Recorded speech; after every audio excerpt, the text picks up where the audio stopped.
Hello, amazing. What is the right balance between blue sky thinking and constraints that help you get practical and execute? Welcome to Reframes, the podcast where we help you and invite you to consider a different perspective. I'm Matthias Jakobsen.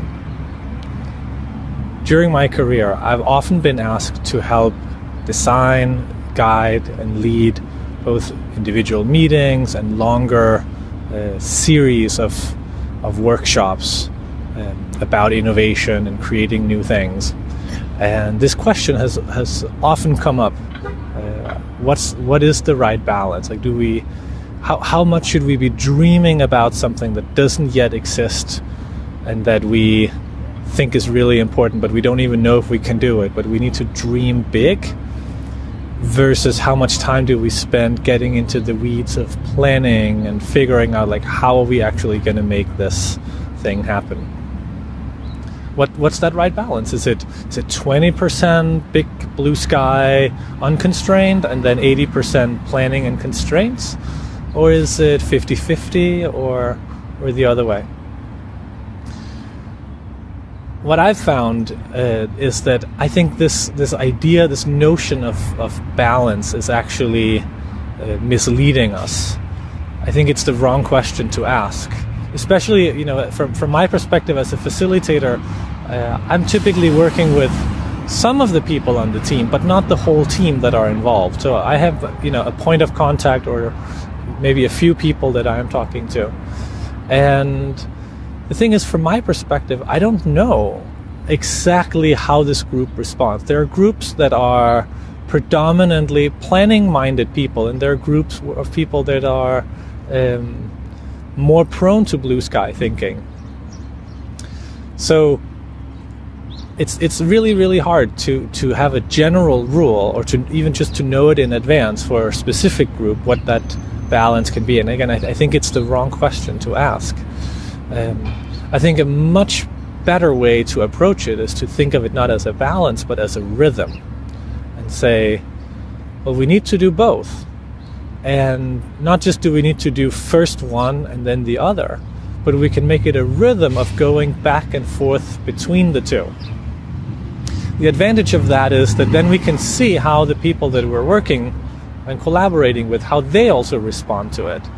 So if they respond to it as if they really like the blue sky thinking, and they maybe tend to almost get a little bit stuck there, then perhaps when we then in the rhythm switch back to the constraints and to the planning and execution, we have to force that a little bit more and ensure that actually gets done, because let's say this particular group might be just more interested in the blue sky. And similarly the other way around, there are groups that just so badly want to do something that they can plan and execute and that feels realistic. And they, in that rhythm, they need generally to more frequently be pushed the other way and say, okay, but how can we make this 10 times bigger? Okay, how do we make that 10 times bigger again? And like how big does this need to be, and how crazy does it need to be before it really gets meaningful? And then the balance, I think, will come more as a result of the rhythm, of the dancing, of the shifting back and forth, rather than as something that we need to predetermine and try to find and hold this kind of steady middle ground. So what I want you to take away from this is not just for innovation, but in general, whenever you're faced with a question between two extremes and you think the question is about finding balance,